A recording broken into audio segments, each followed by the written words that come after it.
Jerusalén Radio presenta el audiolibro El secreto del perdón del pecado y el nuevo nacimiento, en la voz de Fernando Chagoyán.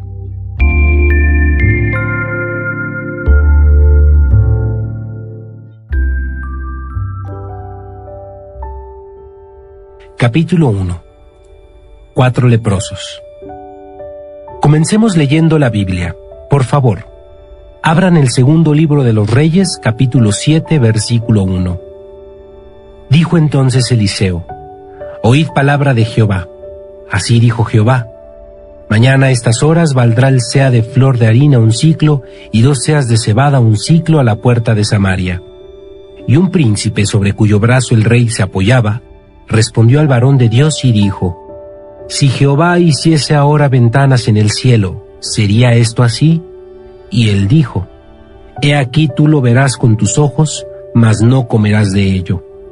Había a la entrada de la puerta 4 hombres leprosos, los cuales dijeron uno al otro: ¿Para qué nos estamos aquí hasta que muramos? Si tratáremos de entrar en la ciudad, por el hambre que hay en la ciudad moriremos en ella, y si nos quedamos aquí, también moriremos. Vamos pues ahora y pasemos al campamento de los sirios. Si ellos nos dieren la vida, viviremos, y si nos dieren la muerte, moriremos.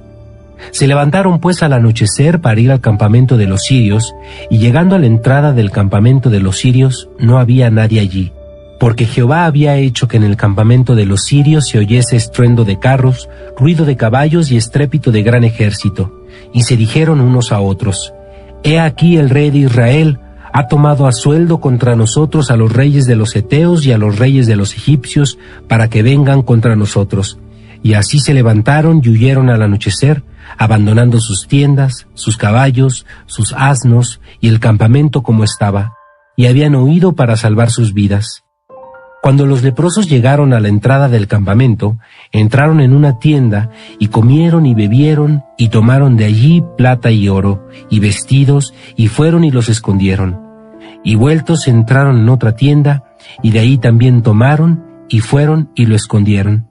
Y luego se dijeron el uno al otro: No estamos haciendo bien. Hoy es día de buena nueva, y nosotros callamos. Y si esperamos hasta el amanecer, nos alcanzará nuestra maldad. Vamos pues ahora, entremos y demos la nueva en la casa del rey. Mis queridos amigos de la ciudad de Pusán y cristianos amados, que la gracia y la paz de Dios y del Señor Jesucristo sea con todos ustedes. Aun habiéndoles predicado a miles y miles de personas, nunca me había sentido tan bien como ahora. No sé por qué me siento tan emocionado de estar aquí. Es una sensación parecida a la de una persona que se enamora por primera vez. Ustedes me entienden. Me gustaría explicarles a través de esta campaña cómo pueden sus pecados ser perdonados y quedar limpios como la blanca nieve. Conocen los himnos: feliz día, cuando Jesús lavó todos mis pecados, y eres limpio en la sangre. ¿Verdaderamente no tienen pecado en su corazón? ¿Han tenido la maravillosa experiencia de estas canciones en su corazón? Ustedes sabrán que estas canciones pueden ser cantadas por cualquiera, pero solamente los cristianos que han nacido de nuevo, los hijos de Dios, conocen su significado. Ninguno de los cristianos religiosos y carnales lo saben. Esto es muy importante y me gustaría que lo escuchen con su corazón abierto. Ahora bien, exactamente, ¿qué significa abrir el corazón? Hace algunos años tuve la oportunidad de presidir una campaña evangelística en la base de la Fuerza Aérea de Yashong en Corea. Les prediqué el evangelio a los oficiales y a los soldados. Esa noche fui invitado a una pequeña recepción. Yo estaba sentado tomando una taza de té cuando la esposa de un piloto se me acercó y me preguntó: Pastor, ¿cómo puedo abrir mi corazón? Desde que ella me hizo esa pregunta, yo no puedo responderle a la gente con algo tan simple como: solamente abra su corazón. Las personas no saben cómo abrir su corazón. La mayoría de la gente conoce frases como: crea en Jesucristo, entonces sus pecados le serán perdonados y usted será salvo. Pero la realidad es que la mayoría tienen muy vagas ideas acerca de estos conceptos, ya que no han entendido el evangelio. Antes de ser salvo, yo asistí a una iglesia durante mucho tiempo, pero al igual que la mayoría de la gente, yo no sabía cómo limpiar mis pecados. Yo pensaba que la manera de vivir la vida cristiana era confesando y arrepintiéndome incondicionalmente, y que así todo estaría bien. Sin embargo, mis pecados continuaban oprimiendo mi corazón. No tenía esperanza. No sabía qué hacer para limpiar el pecado de mi corazón. Como estuve una vez en la misma situación en la que muchos ahora están, no quiero contarles historias que los desanimen. Me gustaría compartir individualmente con cada uno de ustedes durante esta semana, pero no creo que pueda hacerlo así, porque ustedes son muchos y yo solo soy uno. Así que háganme todas las preguntas en su corazón y yo las iré respondiendo a medida que les hable. También voy a hacerle algunas preguntas durante esta sesión. Cuando les haga alguna pregunta, deseo que todos ustedes contesten, pero no en voz alta. Por favor, contéstenme en su corazón. De lo contrario, podríamos crear una gran confusión ya que somos muchos. No puedo escuchar las palabras de su corazón, pero quizá puede entender algo por medio de su lenguaje corporal. ¿Ustedes creen que es difícil comunicarse con Dios? ¿Podemos escuchar la voz de Dios? ¿Podemos ver a Dios con nuestros ojos o podemos tocarlo? Esta noche, abran su corazón y comuníquense conmigo primero. Saquen todas las preguntas que están en su corazón. Saquen cualquier cosa que los ha estado molestando y que no entienden, como por ejemplo, ¿cómo hacer para ser limpio del pecado? ¿Cómo nacer de nuevo? ¿Cuál es la forma de solucionar todos los problemas de mi corazón? O cualquier otra pregunta. ¿Quién no sabe que orar es bueno para uno? ¿Quién no sabe que leer la Biblia es bueno? ¿Quién no sabe que pecar es malo? Por lo tanto, ¿quién no peca? Todos lo saben y todos pecan, pero no podemos controlarnos a nosotros mismos. Durante años, he visitado las cárceles para predicar el Evangelio y nunca le he dicho a los internos, no cometan pecados. ¿Saben ustedes por qué? Porque no hay una sola persona en el mundo que peque y que no sepa que pecar es malo. Yo quería que ellos entendieran la manera de vencer y superar los pecados de acuerdo con lo que dice la Biblia. Mis amados amigos, no les pido ningún esfuerzo, ni ninguno de sus métodos, ni ninguna de sus soluciones. Si ustedes, esta noche, abren la puerta de su corazón, si la palabra de Dios entra en él, y si Jesucristo toma el control de su corazón, entonces no tendrán que seguir luchando con el pecado. Ya no será necesario esforzarse para tratar de dejar de fumar, de tomar bebidas alcohólicas, de robar o de pensar en los deseos de la carne. Jesucristo, dentro de su corazón, luchará por ustedes y los hará prevalecer sobre todos los pecados. Ciertamente, Él los librará de los pensamientos de fornicación, de los deseos de la carne, de los pensamientos impuros, del odio y de la conducta abominable. Es por eso que les voy a presentar a Jesucristo a todos ustedes. Hay mucha gente que está muy lejos de Jesucristo, aunque conocen de Él y lo invocan. Esta noche, Jesús está cerca de ustedes. Es más, está cerca de su corazón. Él los ama profundamente y les dice que abran su corazón. Yo creo firmemente que Jesucristo obrará en su corazón mientras ustedes escuchan la palabra de Dios. Me gustaría contarles una historia. Había una vez un capitán de barco que vivía en España. Él navegaba de puerto en puerto y venía a casa solamente una vez al mes, una vez cada 3 meses o una vez cada 6 meses. Él tenía un hijo, a quien amaba mucho, y cuando regresaba de un viaje siempre lo abrazaba y lo besaba. Generalmente le traía algunos regalos. Cuando llegaba el momento de viajar nuevamente, dejaba a su hijo con cierta tristeza y siempre le decía, regresaré pronto, pórtate bien con mamá. Pronto llegó el momento de irse a otros puertos, como siempre, pero su hijo no lo dejaba ir. Entonces, el capitán le hizo una promesa de que lo llevaría con él en el siguiente viaje. Pasaron varios meses y el capitán regresó a casa. Su hijo estaba muy contento de verlo otra vez, porque él podría ir a bordo con su papá.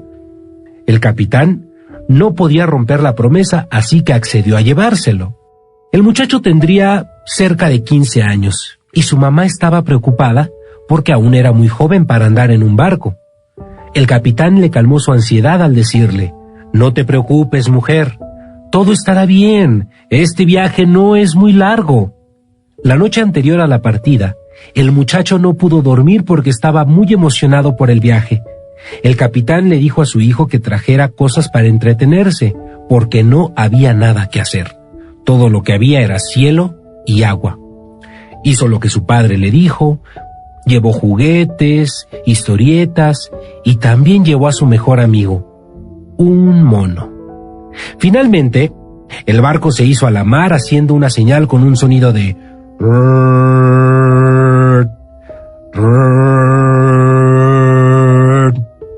El muchacho estaba muy ocupado observando las gaviotas, las olas y los diferentes tipos de peces.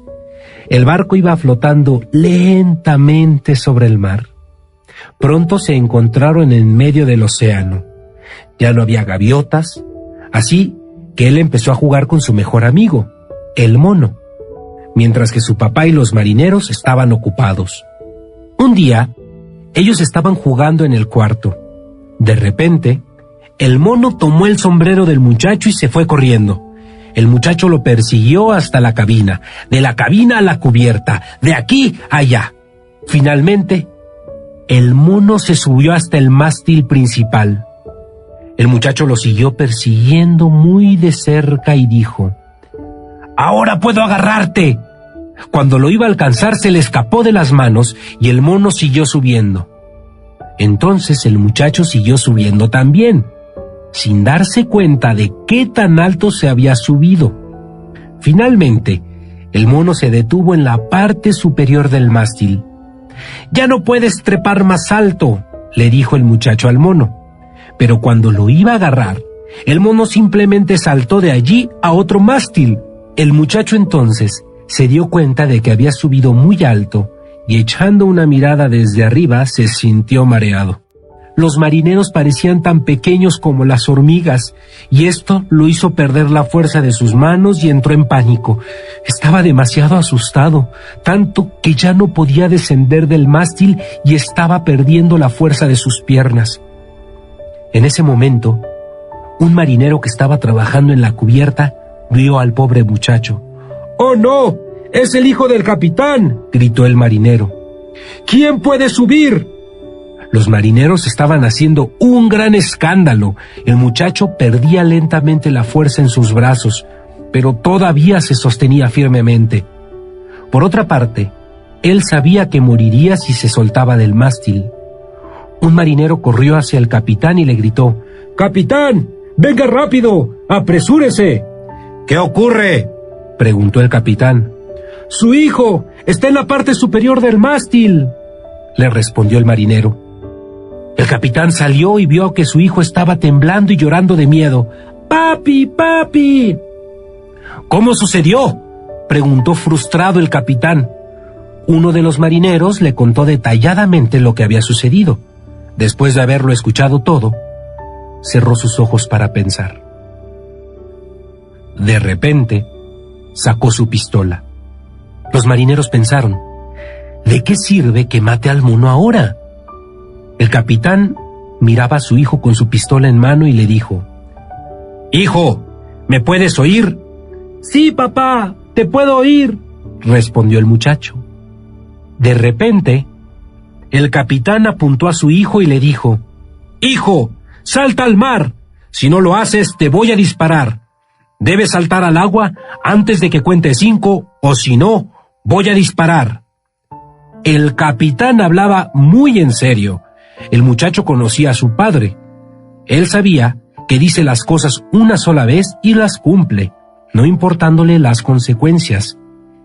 El hijo pensó: «Yo puedo quedarme aquí y morir, o saltar al mar». Le daba miedo soltar sus manos, pero le asustaba más la pistola que saltar al agua. Así que se alistó para saltar. 1. El capitán comenzó a contar. 2. El capitán miró al muchacho con temor. 3. En ese momento, el muchacho soltó las manos y pateó el mástil tan duro como pudo y cayó al agua. Los marineros lo esperaban allí y lo rescataron del agua. Mis amados amigos, No estoy tratando de perturbar su corazón esta noche. Por favor, dense de nuevo la oportunidad de pensar sinceramente sobre su vida cristiana. La gente ayuna, hace mucha oración y aún toma nuevas decisiones cada año nuevo. Pero ¿saben qué? La vida cristiana es algo verdaderamente difícil. Si ustedes le preguntan a un taxista, disculpe, ¿cree usted en Jesús? Él les dirá, no me digan nada de Jesús, no tengo tiempo de creer en Él. Si ustedes le preguntan a un oficial de policía, oficial, ¿usted cree en Jesús? El oficial les contestará, estoy muy ocupado y no tengo tiempo de ir a la iglesia.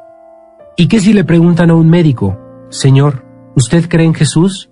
Él podría responder, caramba, ¿para qué estudié para médico? Siempre tengo que relacionarme con pacientes amargados, aún en un día tan bonito como hoy.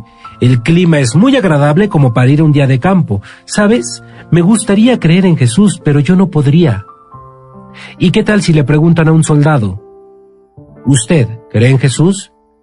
Él podría contestar, tenemos nuestro reglamento en el ejército y estoy muy ocupado haciendo todo tipo de trabajos, así que yo creeré en Jesús después. Y a un hombre de negocios, señor, ¿usted cree en Jesús? Él les podría contestar, déjeme ganar algún dinero y que se casen mis hijos, después de esto yo iré a la iglesia para creer en Jesús. Mire, pastor, seguro que usted desconoce este tipo de negocios. Para tener un negocio no podemos decirle la verdad a los compradores. Cierto tipo de mercancía por el cual pagamos $25 por unidad, tenemos que decir que su costo fue de $50 para convencer a los clientes de que vendemos productos buenos a muy buenos precios. Por lo tanto, tengo que mentirles todo el tiempo. De otra manera, no podría ganar $25 por cada artículo. Así que, ¿cómo voy a creer en Jesús estando en un mundo de mentiras?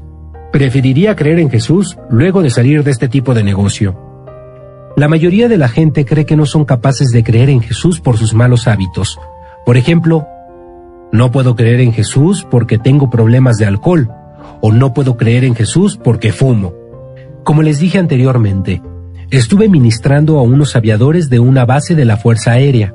Había muchas personas y yo les pregunté, amigos, levanten su mano si piensan que es difícil creer en Jesús.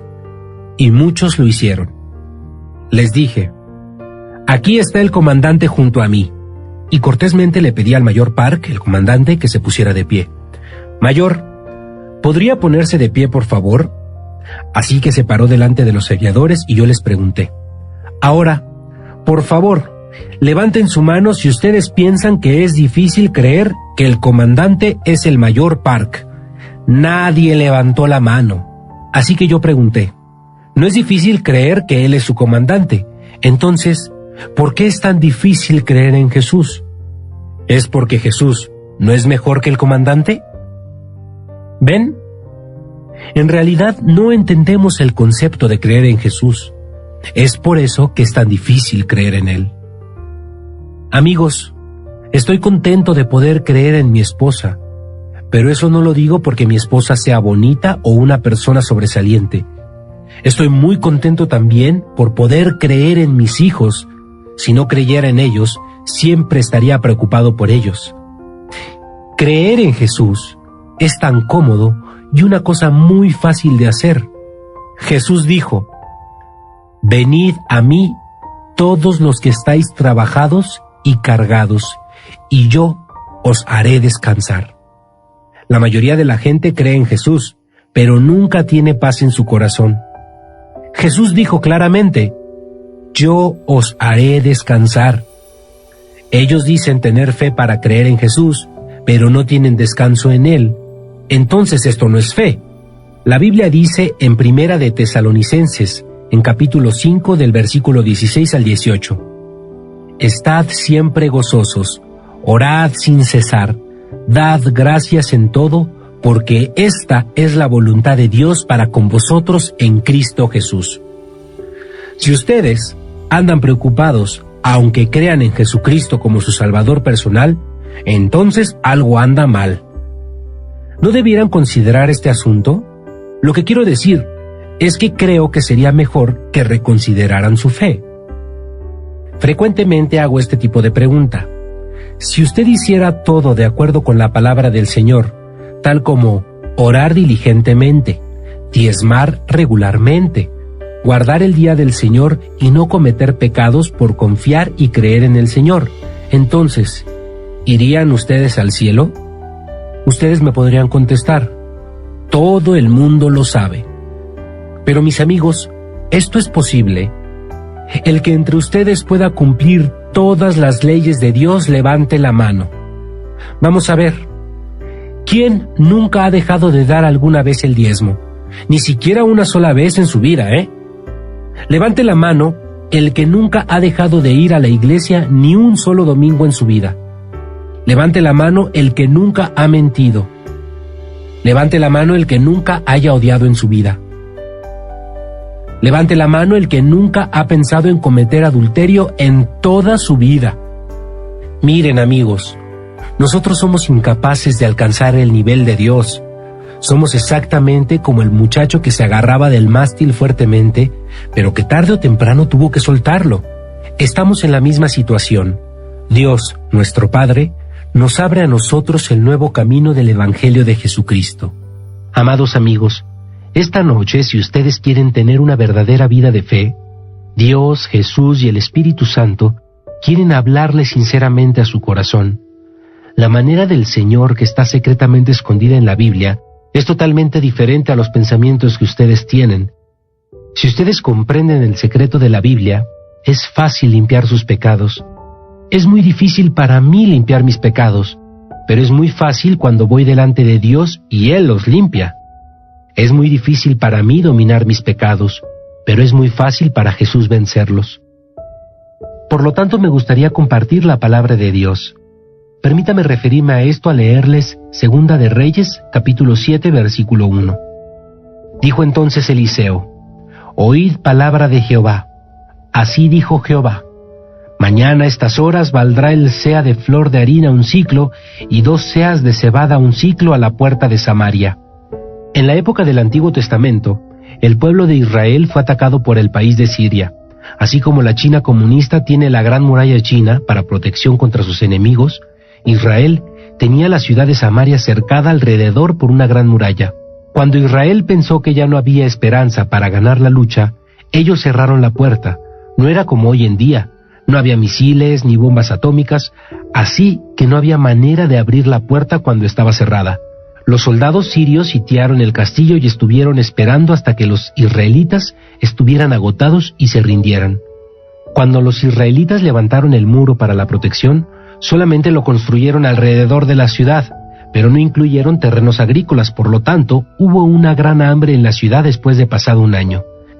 Era tan serio el problema que podemos leer en la Biblia que las mujeres jóvenes se comían a sus hijos porque no podían soportar el hambre. Esto se encuentra en Segunda de Reyes, en el capítulo 6, del versículo 28 al 29. Una mujer no se podía comer a su hijo sola, entonces conspiró con su vecina. Comamos a vuestro hijo hoy y comeremos el mío mañana. Al día siguiente, después de haberse comido al primero, la vecina fue a casa de aquella mujer, pero ella escondió a su hijo.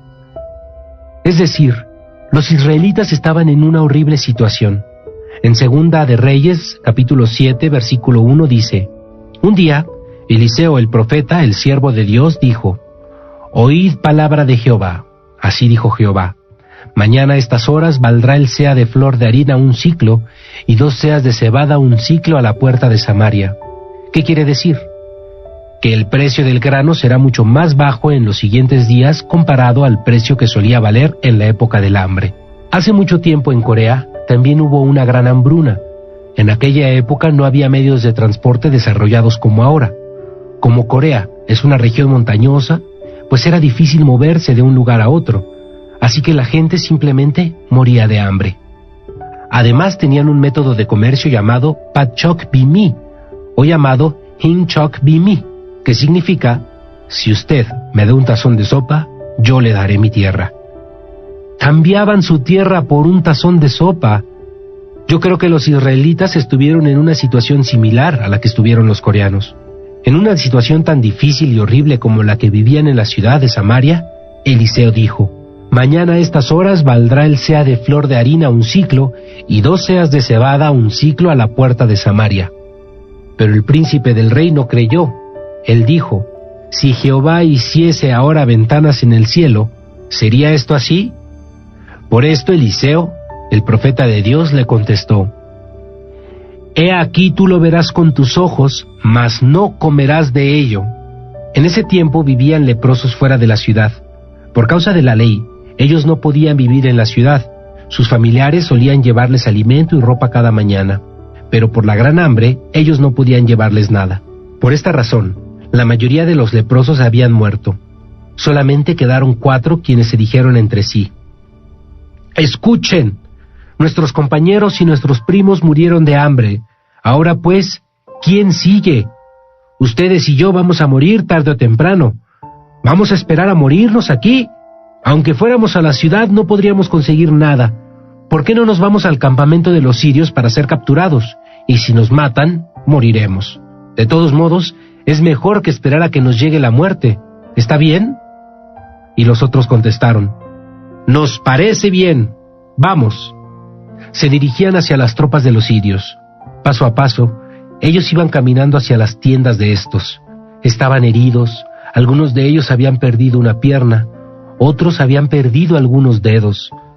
A la hora del crepúsculo, ellos resbalaban y caían.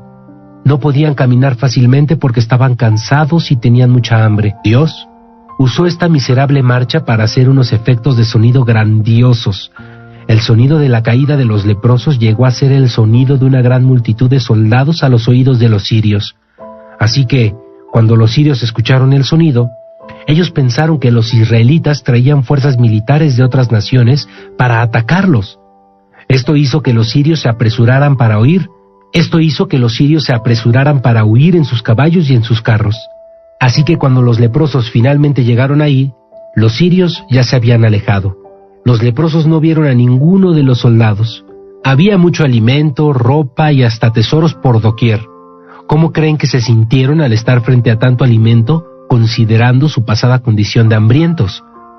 Amigos, esta historia nos cuenta el secreto de la vida espiritual. Cómo regalar de la abundancia de los ricos a las personas cuyos espíritus aún no están vivos, sino muertos. La razón por la que esta historia está en la Biblia es para hablarnos sobre nuestro malo y perverso corazón. Por causa de él, es que nuestra vida espiritual estaba enfermando y muriendo. Aunque nos alimentábamos de la palabra de Dios, no creíamos porque no se leía de una manera espiritual. Pasé mi niñez en las cercanías del río Nagdon. Mi padre tenía una gran plantación de maní. Cada año en otoño lo comíamos de muchas maneras: frito, hervido, entre el arroz, crudo. ¡Ay, eran tan sabrosos! Cuando iba a la escuela siempre llevaba mucho maní en mi lonchera. Pero si ustedes se comen un maní acabado de sacar de la cáscara, no sabe bien, porque el maní debe quitársele la piel que cubre la semilla para saborearlo, lo mismo que a la nuez y a muchas otras semillas. ¿Alguna vez han comido nueces? ¿Sabían que cuando se corta una nuez del árbol, al principio tiene un olor desagradable? Pero si ustedes rompen la nuez, la semilla sabrá muy rica al comerla. Y no solamente eso, En otoño, los niños en Corea generalmente van debajo de un nogal. Cuando un capullo de castaño cae sobre ellos, aunque les lastima y les duele, ellos soportan el dolor por recoger las nueces. ¿Saben ustedes por qué están dispuestos a soportar el dolor? Porque ellos han probado las deliciosas nueces. ¿Qué tal si usted tuviera que morder la cáscara de la nuez? Se lastimaría la boca y no podría comer nada ese día.